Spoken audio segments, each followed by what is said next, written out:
देव radio station में आप सभी का स्वागत है। कहानी की इस कड़ी में महान कहानीकार आदरणीय प्रेमचंद जी द्वारा लिखित कहानी घर जमाई आपके समक्ष प्रस्तुत है। हरिधन जेठ की दोपहरी में ऊख में पानी देकर आया और बाहर बैठा रहा। घर में से धुआं उड़ता नजर आता था। छन छन की आवाज भी आ रही थी। उसके दोनों साले उसके बाद आए और घर में चले गए। दोनों सालों के लड़के भी आए और उसी तरह अंदर दाखिल हो गए, पर हरिधन अंदर न जा सका। इधर 1 महीने से उसके साथ यहाँ जो बर्ताव हो रहा था और विशेषकर कल उसे जैसी फटकार सुननी पड़ी, वो उसके पाँव में बेड़ियाँ सी डाले हुए था। कल उसकी सास ही ने तो कहा था, मेरा जी तुमसे भर गया है, मैं तुम्हारी जिंदगी भर का ठेका लिए बैठी हूं क्या। और सबसे बढ़कर अपनी स्त्री की निष्ठुरता ने उसके हृदय के टुकड़े टुकड़े कर दिए थे। वो बैठी यह फटकार सुनती रही, पर एक बार तो उसके मुंह से न निकला, अम्मा तुम क्यों इतना अपमान कर रही हो। बैठी गट गट सुनती रही।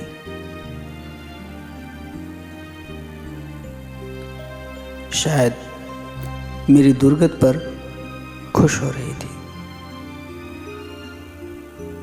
इस घर में वो कैसे जाए? क्या फिर वही गालियां खाने, वही फटकार सुनने के लिए? और आज इस घर में जीवन के 10 साल गुजर जाने पर यह हाल हो रहा है। मैं किसी से कम काम करता हूं? दोनों साले मीठी नींद सो रहते हैं और मैं बैलों को सानी पानी देता हूँ, छांटी काटता हूँ। वहाँ सब लोग पल पल पर चिलम पीते हैं। मैं आंखें बंद किए अपने काम में लगा रहता हूँ। संध्या समय घर वाले गाने बजाने में चले जाते हैं। मैं घड़ी रात तक गाय भैंसे धोता रहता हूँ। उसका ये पुरस्कार मिल रहा है कि कोई खाने को भी नहीं पूछता, उल्टे गालियां मिलती हैं।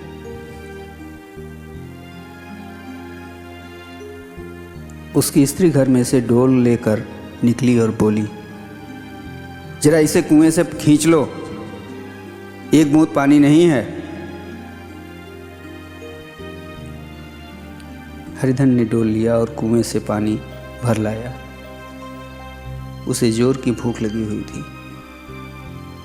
समझा अब खाने को बुलाने आवेगी, मगर स्त्री डोल लेकर अंदर गई तो वहीं की हो रही।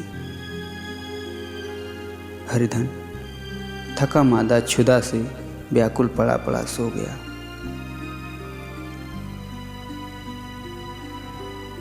सहसा उसकी स्त्री गुमानी ने आकर उसे जगाया।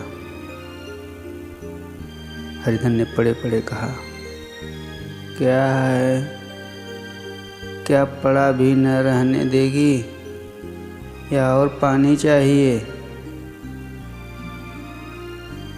गुमानी कट स्वर में बोली, गुर्राते क्या हो हैं? खाने को तो बुलाने आई हूं। हरिधन ने देखा उसके दोनों साले और बड़े साले के दोनों लड़के भोजन किए चले आ रहे हैं। उसकी देह में आग लग गई। मेरी अब ये नौबत पहुंच गई कि इन लोगों के साथ बैठकर खा भी नहीं सकता। ये लोग मालिक हैं, मैं इनकी जूठी थाली चाटने वाला हूं। मैं इनका कुत्ता हूं, जिसे खाने के बाद एक टुकड़ा रोटी डाल दी जाती है। यही घर है जहाँ आज से 10 साल पहले उसका कितना आदर सत्कार होता था। साले गुलाम बने रहते थे, सास मुंह जोहती रहती थी, स्त्री पूजा करती थी, तब उसके पास रुपए थे, जायदाद थी। अब वो दरिद्र है। उसकी सारी जायदाद को इन्हीं लोगों ने कूड़ा कर दिया। अब उसे रोटियों के भी लाले हैं। उसके जी में एक ज्वाला सी उठी कि इसी वक्त अंदर जाकर सास को और सालों को भिगो भिगो कर लाए, पर जब्त करके रह गया। पड़े पड़े बोला, मुझे भूख नहीं है, आज न खाऊंगा। गुमानी ने कहा, ना खाओगे मेरी बला से, हाँ नहीं तो खाओगे तुम्हारे ही पेट में जाएगा, कुछ मेरे पेट में ही थोड़ा चला जाएगा। हरिधन का क्रोध आंसू बन गया। ये मेरी स्त्री है, जिसके लिए मैंने अपना सर्वस्व मिट्टी में मिला दिया। मुझे उल्लू बनाकर ये सब अब निकाल देना चाहते हैं। वो अब कहाँ जाए, क्या करे? उसकी सास आकर बोली, चलकर खा क्यों नहीं लेते जी? रूठते किस पर हो? यहाँ तुम्हारे नखरे सहने का किसी में बूता नहीं है। जो देते हो वो मत देना, और क्या करोगे? तुमसे बेटी ब्याही है, कुछ तुम्हारी जिंदगी का ठीका नहीं लिखा है। हरिधन ने मर्माहत होकर कहा, हाँ अम्मा, मेरी भूल थी कि मैं यही समझ रहा था। अब मेरे पास क्या है कि तुम मेरी जिंदगी का ठीका लोगी? जब मेरे पास भी धन था तब सब कुछ आता था। अब दरिद्र हूं, तुम क्यों बात पूछोगी? बूढ़ी सास भी मुंह फुलाकर भीतर चली गई।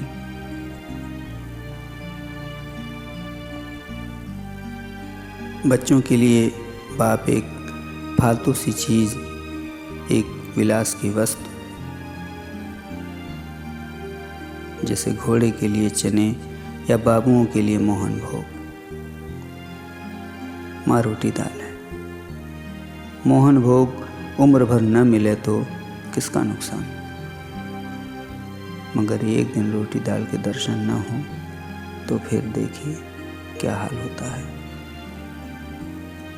पिता के दर्शन कभी कभी शाम सवेरे हो जाते हैं। वो बच्चे को उछालता है, दुलारता है, कभी गोद में लेकर या उंगली पकड़कर सैर कराने ले जाता है, और बस यही उसके कर्तव्य की रीति है। वो परदेश चला जाए, बच्चे को परवाह नहीं होती, लेकिन माँ तो बच्चे का सर्वस्व है। बालक एक मिनट के लिए भी उसका वियोग नहीं सह सकता। पिता कोई हो, उसे परवाह नहीं, लेकिन एक उछलने कूदने वाला आदमी होना चाहिए। लेकिन माता तो अपनी ही होनी चाहिए। 16 आने अपनी, वही रूप, वही रंग, वही प्यार, वही सब कुछ। वो अगर नहीं है तो बालक के जीवन का स्रोत मानो सूख जाता है। फिर वो शिव का नंदी है,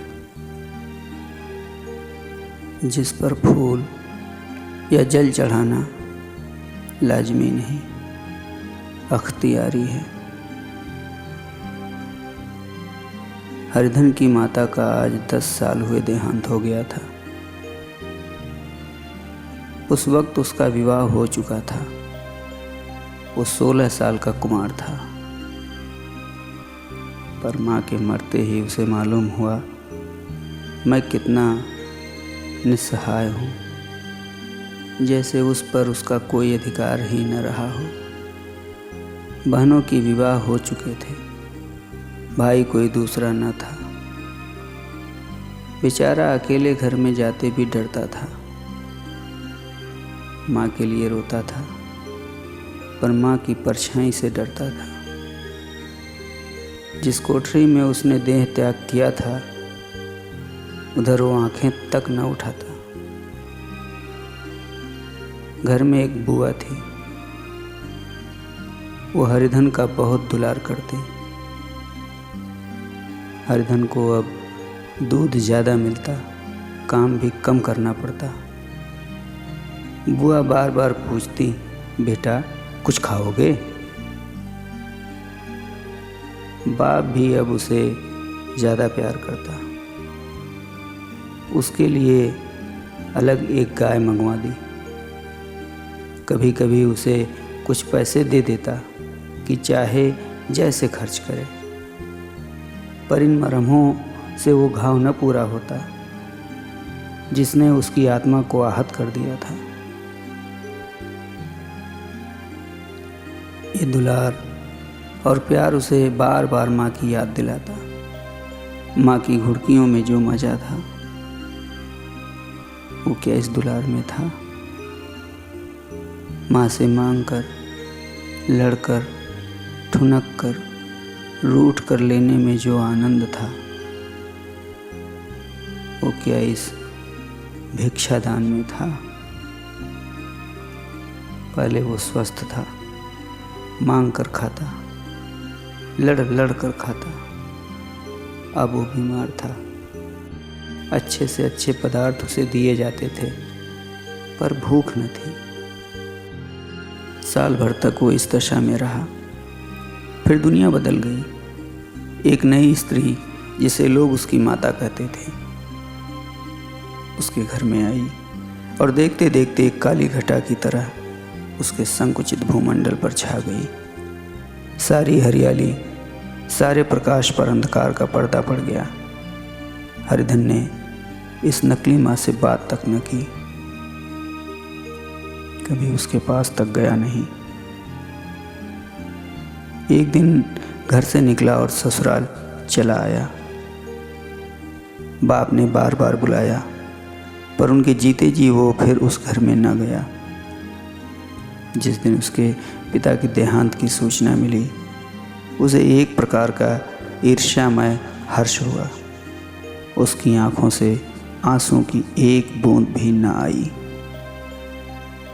इस नए संसार में आकर हरिधन को एक बार फिर मात्र स्नेह का आनंद मिला। उसकी सास ने ऋषि वरदान की भांति उसके शून्य जीवन को विभूतियों से परिपूर्ण कर दिया।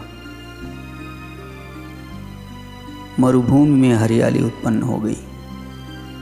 सालियों की चुहल में, सास के स्नेह में, सालों के वाक विलास में और स्त्री के प्रेम में उसके जीवन की सारी आकांक्षाएं पूरी हो गईं। सास कहती, बेटा तुम इस घर को अपना ही समझो, तुम ही मेरी आंखों के तारे हो। वो उससे अपने लड़कों की, बहुओं की शिकायत करती। वो दिल में समझता था, सास जी मुझे अपने बेटों से भी ज़्यादा चाहती हैं। बाप के मरते ही वो घर गया और अपने हिस्से की जायदाद को कूड़ा करके रुपयों की थैली लिए हुए आ गया। अब उसका दूना आदर सत्कार होने लगा। उसे अपनी सारी संपत्ति सास के चरणों पर अर्पण करके अपने जीवन को सार्थक कर दिया। अब तक उसे कभी कभी घर की याद आ जाती थी, अब भूल कर भी उसकी याद ना आती, मानो वो उसके जीवन का कोई भीषण कांड था जिसे भूल जाना ही उसके लिए अच्छा था। वो सबसे पहले उठता, सबसे ज़्यादा काम करता। उसका मनोयोग, उसका परिश्रम देखकर गांव के लोग दांतों तले उंगली दबाते थे। उसके ससुर का भाग बखानते, जिसे ऐसा दामाद मिल गया। लेकिन ज्यों ज्यों दिन गुजरते गए उसका मान सम्मान घटता गया। पहले देवता, फिर घर का आदमी, अंत में घर का दास हो गया। रोटियों में भी बाधा पड़ गई, अपमान होने लगा। अगर घर के लोग भूखों मरते और साथ ही उसे भी मरना पड़ता तो उसे जरा भी शिकायत न होती। लेकिन जब देखता और लोग मूँछों पर ताव दे रहे हैं, केवल मैं ही दूध की मक्खी बना दिया गया हूँ, तो उसके अंतःस्थल से एक लंबी ठंडी आह निकल आती। अभी उसकी उम्र 25 साल ही की तो थी। इतनी उम्र इस घर में कैसे गुजरेगी? और तो और उसकी स्त्री ने भी आंखें फेर ली। यह उस विपत्ति का सबसे क्रूर दृश्य था। हरिधन तो उधर भूखा प्यासा चिंतादाह में जल रहा था। इधर घर में सास जी और दोनों सालों में बातें हो रही थी। गुमानी भी हाँ में हाँ मिलाती जाती थी। बड़े साले ने कहा, हम लोगों की बराबरी करते हैं, ये नहीं समझते हैं कि किसी ने उनकी ज़िंदगी भर का बीड़ा थोड़े ही लिया है। 10 साल हो गए, इतने दिनों में क्या 2-3 हजार न हड़प गए होंगे हैं? छोटे साले बोले, मजूर हो तो आदमी घुड़के भी, डांटे भी। अब इनसे कोई क्या कहे, न जाने इनसे कभी पिंड छूटेगा भी या नहीं। अपने दिल में समझते होंगे मैंने 2000 रुपये दिए नहीं हैं। ये नहीं समझते कि उनके 2000 कब के उड़ चुके। 1.25 सेर तो 1 जून को चाहिए। सास ने गंभीर भाव से कहा, बड़ी भारी खुराक है। गुमानी माता के सिर से जूं निकाल रही थी। सुलगते हुए हृदय से बोली, निकम्मे आदमी को खाने के सिवा और काम ही क्या रहता है। बड़े साले ने कहा, खाने की कोई बात नहीं है, जिसकी जितनी भूख हो उतना खाए, लेकिन कुछ पैदा भी तो करना चाहिए। ये नहीं समझते कि पहुनही में किसी के दिन कटे हैं। छोटे साले बोले, मैं तो एक दिन कह दूंगा, अब अपनी राह लीजिए, आपका कर्जा नहीं खाया है। गुमानी घर वालों की ऐसी ऐसी बातें सुनकर अपने पति से द्वेष करने लगी थी। अगर वो बाहर से 4 पैसे लाता तो इस घर में उसका कितना मान सम्मान होता, वो भी रानी बनकर रहती। न जाने क्यों कहीं बाहर जाकर कमाते उसकी नानी मरती है। गुमानी की मनोवृत्तियाँ अभी तक बिल्कुल बालपन की सी थी। उसका अपना कोई घर न था। उसी घर का हित अहित उसके लिए भी प्रधान था। वो भी उन्हीं शब्दों में विचार करती, इस समस्या को उन्हीं आँखों से देखती जैसे उसके घर वाले देखते थे। सच तो 2000 रुपये में क्या किसी को मोल ले लेंगे? 10 साल में 2000 होते ही क्या हैं? 200 ही तो साल भर के हुए। क्या 2 आदमी साल भर में 200 भी न खाएंगे? फिर कपड़े लत्ते, दूध घी सभी कुछ तो हैं। 10 साल हो गए, एक पीतल का छल्ला नहीं बना। घर से निकलते तो जैसे इनके प्राण निकलते हैं। जानते हैं, जैसे पहले पूजा होती थी वैसे ही जन्म भर होती रहेगी। ये नहीं सोचते कि पहले और बात थी, अब और बात है। बहू तो पहले ससुराल जाती है तो उसका कितना महात्म होता है। उसके डोली से उतरते ही बाजे बजते हैं। गांव मोहल्ले की औरतें उसका मुंह देखने आती हैं और रुपए देती हैं। महीनों उसे घर भर से अच्छा खाने को मिलता है, अच्छा पहनने को। कोई काम नहीं लिया जाता। लेकिन 6 महीनों के बाद कोई उसकी बात भी नहीं पूछता। वो घर भर की लौंडी हो जाती है। उनके घर में मेरी भी तो वही गति होती। फिर काहे का रोना? जो ये कहो कि मैं तो काम करता हूँ तो तुम्हारी भूल है। मजूर की और बात है। उसे आदमी डांटता भी है, मारता भी है। जब चाहता है रखता है, जब चाहता है निकाल देता है, कसकर काम लेता है। यह नहीं कि जब जी में आया कुछ काम किया, जब जी में आया पढ़कर सो रहे। हरिधन अभी पड़ा अंदर ही अंदर सुलग रहा था कि दोनों साले बाहर आए और बड़े साहब बोले, भैया उठो, तीसरा पहर ढल गया, कब तक सोते रहोगे? सारा खेत पड़ा हुआ है। हरिधन चट उठ बैठा और तीव्र स्वर में बोला, क्या तुम लोगों ने मुझे उल्लू समझ लिया है? दोनों साले हक्का बक्का हो गए। जिस आदमी ने कभी जबान नहीं खोली, हमेशा गुलामों की तरह हाथ बांधे हाजिर रहा, वो आज एकाएक इतना आत्माभिमानी हो जाए, ये उनको चौंका देने के लिए काफ़ी था। कुछ जवाब न सूझा। हरिधन ने देखा इन दोनों के कदम उखड़ गए हैं, तो एक धक्का और देने की प्रबल इच्छा को रोक न सका। उसी ढंग से बोला, मेरी भी आंखें हैं, अंधा नहीं हूँ, न बहरा ही हूँ। छाती फाड़ कर काम करूँ और उस पर भी कुत्ता समझा जाऊँ? ऐसे गधे और कहीं होंगे? अब बड़े साले भी गर्म पड़े। तुम्हें किसी ने यहाँ बांध तो नहीं रखा है? अब की हरिधन लाजवाब हुआ। कोई बात न सूझी। बड़े ने फिर उसी ढंग से कहा, अगर तुम यहाँ चाहो कि जन्म भर पाहुने बने रहो और तुम्हारा वैसा ही आदर सत्कार होता रहे, तो ये हमारे वश की बात नहीं है। हरिधन ने आंखें निकाल कर कहा, क्या मैं तुम लोगों से कम करता हूं? बड़े, ये कौन कहता है? हरिधन, तो तुम्हारे घर की नीति है कि जो सबसे ज्यादा काम करे वही भूखों मारा जाए। बड़े, तुम खुद खाने नहीं गए? क्या कोई तुम्हारे मुंह में कौर डाल देता? हरिधन ने ओठ चबाकर कहा, मैं खुद खाने नहीं गया, कहते तुम्हें लाज नहीं आती? नहीं आई थी बहन तुम्हें बुलाने? छोटे साले ने कहा, अम्मा भी तो आई थी। तुमने कह दिया मुझे भूख नहीं है, तो क्या करती?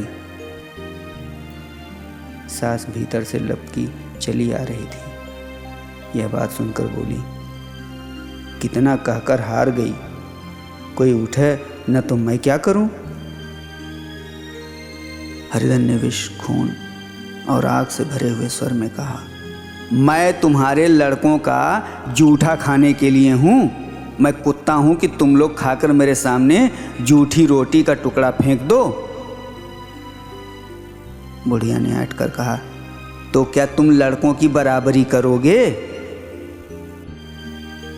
हरिधन परास्त हो गया।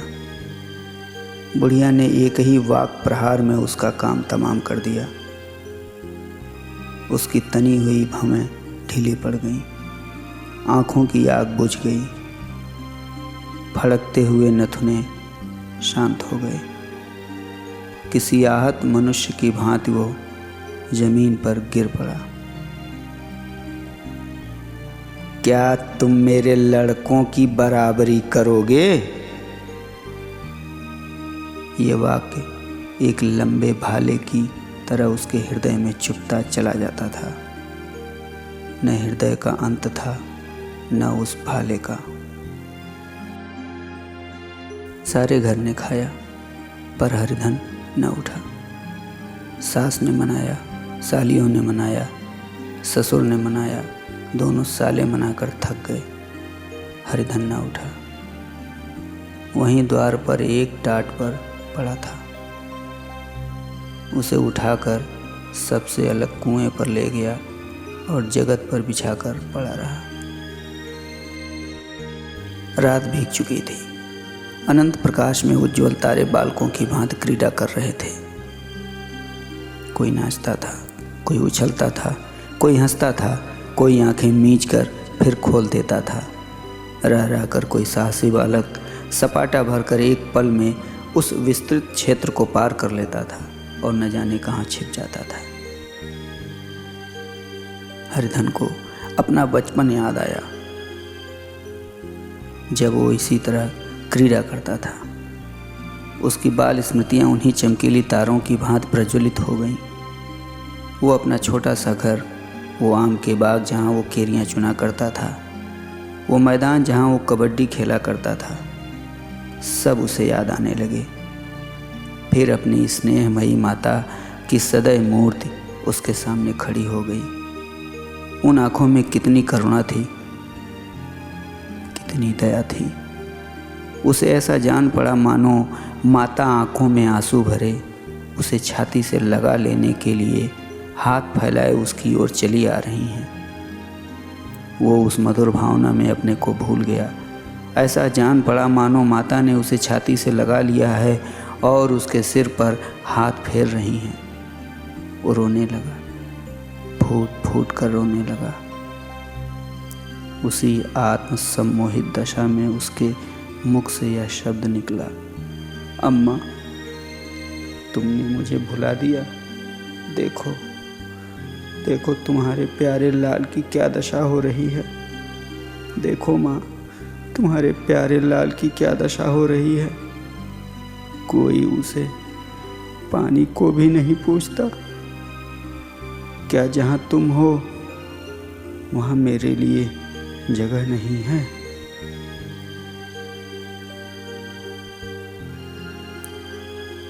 सहसा गुमानी ने आकर पुकारा, क्या सो गए तुम? नौज किसी को ऐसी राक्षसी नींद आए, चलकर खा क्यों नहीं लेते? कब तक कोई तुम्हारे लिए बैठा रहे? हरिधन उस कल्पना जगत से क्रूर प्रत्यक्ष में आ गया।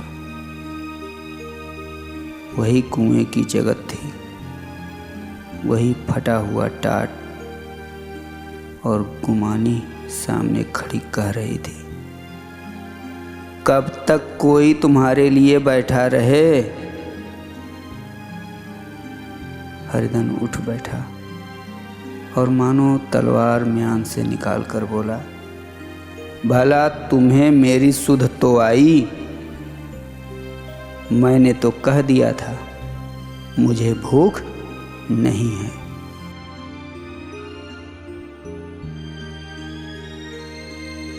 गुमानी, तो कै दिन न खाओगे?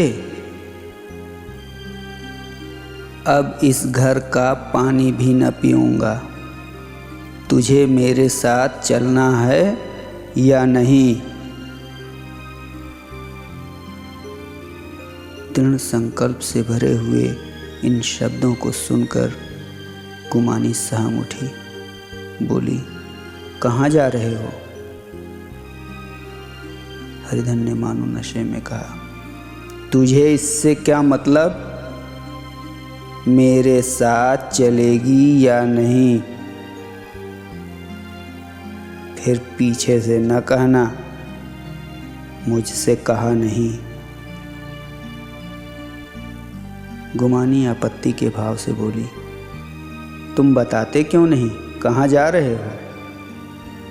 तू मेरे साथ चलेगी या नहीं? जब तक तुम बता न दोगे मैं नहीं जाऊंगी। तो मालूम हो गया तू नहीं जाना चाहती। मुझे इतना ही पूछना था, नहीं अब तक मैं आधी दूर निकल गया होता। ये कहकर वो उठा और अपने घर की ओर चला। गुमानी पुकारती रही, सुन लो, सुन लो। पर उसने पीछे फिरकर कभी न देखा।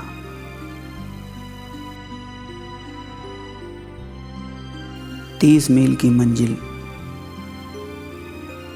हरिधन ने 5 घंटों में तय की। जब वो अपने गांव की अमराइयों के सामने पहुंचा तो उसकी मातृभावना उषा की सुनहरी गोद में खेल रही थी। उन वृक्षों को देखकर उसका विह्वल हृदय नाचने लगा। मंदिर का वो सुनहरा कलश देखकर वो इस तरह दौड़ा मानो एक छलांग में उसके ऊपर जा पहुंचेगा। वो बेग में दौड़ा जा रहा था, मानो उसकी माता गोद फैलाए उसे बुला रही है।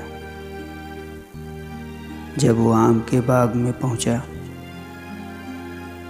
जहाँ डालियों पर बैठकर वो हाथी की सवारी का आनंद पाता था, जहाँ की कच्ची बेरों और लिसोड़ों में एक स्वर्गीय स्वाद था, तो वह बैठ गया और भूमि पर सिर झुकाकर रोने लगा, मानो अपनी माता को अपनी विपत्ति कथा सुना रहा हो। वहाँ की वायु में, वहाँ के प्रकाश में मानो उसकी विराट रूपिणी माता व्याप्त हो रही थी। वहाँ की अंगुल अंगुल भूमि माता के पद चिन्हों से पवित्र थी। माता के स्नेह में डूबे हुए शब्द अभी तक मानो आकाश में गूंज रहे थे। इस वायु और आकाश में न जाने कौन सी संजीवनी थी, जिसने उसके शोकार्त हृदय को बालोत्साह से भर दिया। वो एक पेड़ पर चढ़ गया और अधर से आम तोड़ तोड़ कर खाने लगा। सास के वो कठोर शब्द, स्त्री का वो निष्ठुर आघात, वो सारा अपमान भूल गया। उसके पांव फूल गए थे, तलवों में जलन हो रही थी, पर इस आनंद में उसे किसी बात का ध्यान न था। सहसा रखवाले ने पुकारा, वो कौन ऊपर चढ़ा हुआ है रे? हैं? उतर अभी, नहीं तो ऐसा पत्थर खींच के मारूंगा कि वहीं ठंडे हो जाओगे। उसने कई गालियां भी दी। इस फटकार और इन गालियों में इस समय हरिधन को अलौकिक आनंद मिल रहा था। वो डालियों में छिप गया, कई आम काट काट कर नीचे गिराए और जोर से ठट्ठा मारकर हंसा। ऐसी उल्लास से भरी हुई हंसी उसने बहुत दिन से न हंसी थी। रखवाले को वो हंसी परिचित सी मालूम हुई, मगर हरिधन यहाँ कहाँ? वो तो ससुराल की रोटियां तोड़ रहा है। कैसा हंसोड़ा था, कितना चिलबिल्ला, न जाने बेचारे का क्या हाल हुआ। पेड़ की डाल से तालाब में कूद पड़ता था। अब गांव में ऐसा कौन है? डांट कर बोला, वहाँ बैठे बैठे हंसोगे तो आकर सारी हंसी निकाल दूंगा। नहीं, सीधे उतर आओ, सीधे उतर कर आओ। वो गालियाँ देने जा रहा था कि एक गुठली आकर उसके सिर पर लगी। सिर सहलाता हुआ बोला, ये कौन सा शैतान है रे? नहीं मानता? ठहरो तो मैं आकर भी तेरी खबर लेता हूँ, रुक। उसने अपनी लकड़ी नीचे रख दी और बंदरों की तरह चटपट ऊपर चढ़ गया। देखा तो हरिधन बैठा मुस्कुरा रहा है। चकित होकर बोला, अरे हरिधन, तुम यहाँ कब आए? इस पेड़ पर कब से बैठे हो? दोनों बचपन सखा वहीं गले मिले। यहाँ कब आए? चलो घर चलो भले आदमी। क्या वहाँ आम भी मैसर न होते थे? हरिधन ने मुस्कुरा कर कहा, मंगरू, इन आमों में जो स्वाद है वो और कहीं के आमों में नहीं। गांव का क्या रंग ढंग है। मंगरू, सब चैन चान है भैया। तुमने तो जैसे नाता ही तोड़ लिया। इस तरह कोई अपना गांव घर छोड़ देता है? जब से तुम्हारे दादा मरे सारी गृहस्थी चौपट हो गई। 2 छोटे छोटे लड़के हैं, उनके लिए क्या होता है? हरिधन, मुझे अब उस गृहस्थी से क्या वास्ता भाई। क्या वास्ता है भाई, मैं तो अपना ले दे चुका, मजूरी तो मिलेगी ना। तुम्हारी गैया मैं ही चरा दिया करूँगा, मुझे खाने को दे देना। मंगरू ने अविश्वास के भाव से कहा, अरे भैया कैसी बात करते हो, तुम्हारे लिए जान तक हाजिर है। क्या ससुराल में अब न रहोगे? कोई चिंता नहीं, पहले तो तुम्हारा घर ही है, उसे संभालो, छोटे छोटे बच्चे हैं उनको पालो। तुम नई अम्मा से नाहक डरते थे, बड़ी सीधी हैं बेचारी, बस अपनी माँ ही समझो, तुम्हें पाकर तो निहाल हो जाएंगी। अच्छा, घरवाली को भी तो लाओगे हैं? हरिधन, उसका अब मुँह न देखूंगा, मेरे लिए वो मर गई। मंगरू, तो दूसरी सगाई हो जाएगी, अब की ऐसी मेहरिया ला दूंगा, उसके पैर धो धो कर पियोगे, उसके पीछे रहोगे हैं? लेकिन कहीं पहली भी आ गई तो बोलो।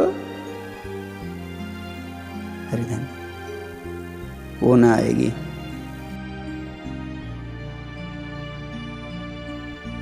हरिधन अपने घर पहुंचा तो दोनों भाई भैया आए, भैया आए, भैया आए कहकर भीतर दौड़े और माँ को खबर दी। उस घर में कदम रखते ही हरिधन को ऐसी शांति महिमा का अनुभव हुआ मानो वो अपनी माँ की गोद में बैठा हुआ है। इतने दिनों ठोकरें खाने से उसका हृदय कोमल हो गया था। जहाँ पहले अभिमान था, आग्रह था, हेकड़ी थी, वहाँ अब निराशा थी, पराजय थी और याचना थी। बीमारी का जोर कम हो चला था। अब उस पर मामूली दवा भी असर कर सकती थी। किले की दीवारें छिद चुकी थीं। अब उसमें घुस जाना असाध्य न था। वही घर जिससे वो एक दिन विरक्त हो गया था, अब गोद फैलाए उसे आश्रय देने को तैयार था। हरिधन का निर्वलंबन मन यह आश्रय पाकर मानो तृप्त हो गया। शाम को माता ने कहा, बेटा तुम घर आ गए, हमारे धन बाग, अब इन बच्चों को पालो। माँ का नाता न सही, बाप का नाता तो है ही। मुझे एक रोटी दे देना, खाकर एक कोने में पड़ी रहूँगी। तुम्हारी अम्मा से मेरा बहन का नाता है, उस नाते से भी तो तुम मेरे लड़के होते हो। हरिधन की मात्र विह्वल आँखों को विमाता के रूप में अपनी माता के दर्शन हुए। घर के एक एक कोने में मात्र स्मृतियों की छटा चांदनी की भांत छिटकी हुई थी। विमाता का प्रौढ़ मुखमंडल भी उसी छटा से रंजित था। दूसरे दिन हरिधन फिर कंधे पर हल रखकर खेत को चला। उसके मुख पर उल्लास था और आंखों में गर्व। अब वो किसी का आश्रित नहीं, आश्रयदाता था। किसी के द्वार का भिक्षुक नहीं, घर का रक्षक था। एक दिन उसने सुना गुलामी ने दूसरा घर कर लिया। माँ से बोला, तुमने सुना काकी, गुमानी ने घर कर लिया। काकी ने कहा, घर क्या कर लेगी, ठट्ठा है, बिरादरी में ऐसा अंधेर, पंचायत नहीं, अदालत तो है। हरिधन ने कहा, नहीं काकी, बहुत अच्छा हुआ, ला महावीर जी को लड्डू चढ़ाऊं। मैं तो डर रहा था कहीं मेरे गले ना आ पड़े। भगवान ने मेरी सुन ली। मैं वहाँ से यही ठान कर चला था, अब उसका मुँह न देखूंगा, न देखूंगा, न देखूंगा। कहानी की इस कड़ी में आप सुन रहे थे आदरणीय प्रेमचंद जी द्वारा लिखित कहानी घर जमाई। अगली कड़ी में एक नई कहानी के साथ फिर मिलूंगा, तब तक के लिए देवव्रत का प्रणाम।